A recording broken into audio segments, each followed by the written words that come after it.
তোরা কি বলতে পারবি কোন দেশে শুধু গোলাম তৈরি হয়?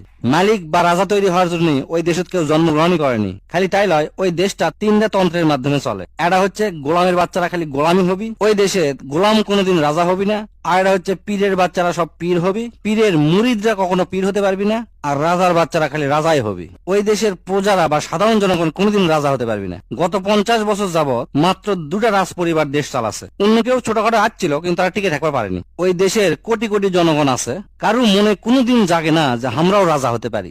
দেশের মানুষের এমন মন মানসিকতা হয়ে গেছে যে ওই দুই পরিবারের সবাই যদি মরে যায়, মানে কেউ যদি আর না থাকে, তাহলে দেশের মানুষ দেখবি যে ওই বাড়ির কোন কুকুর বিড়াল আছে নাকি। যদি কোন কুকুর বেঁচে থাকে, সেই কুকুর ভোট দিয়ে সংসদে পাঠাবে। তারপরেও ওই দেশের গোলামরা কোনোদিন রাজা হওয়ার চিন্তা করবি না। এই 50 বছরে তাকে মনের মধ্যে গেঁথে গেছে যে আমরা গোলাম হওয়ার জন্যই জন্মগ্রহণ করছি। খালি তাই নয়, ওই দেশের সমস্ত মানুষের লেখাপড়া করানো হয় শুধুমাত্র চাকরি পাওয়ার আশায়। অর্থাৎ লেখাপড়া করে বড় ডিগ্রি অর্জন করে চাকর হবি, অর্থাৎ চাকরি করবি। সেই জন্য ভালো ব্যবসা বা মালিক হওয়ার জন্য কোনোদিন কোনো বাপ মাও সেই দেশে লেখাপড়া করায় না। কি একটা সাংঘাতিক ব্যাপার ভাবছো কি তোরা? এই ব্যাপারে তোকে একটা উদাহরণ দেয়, শোন। মনে কর একটা ছেলে লেখাপড়া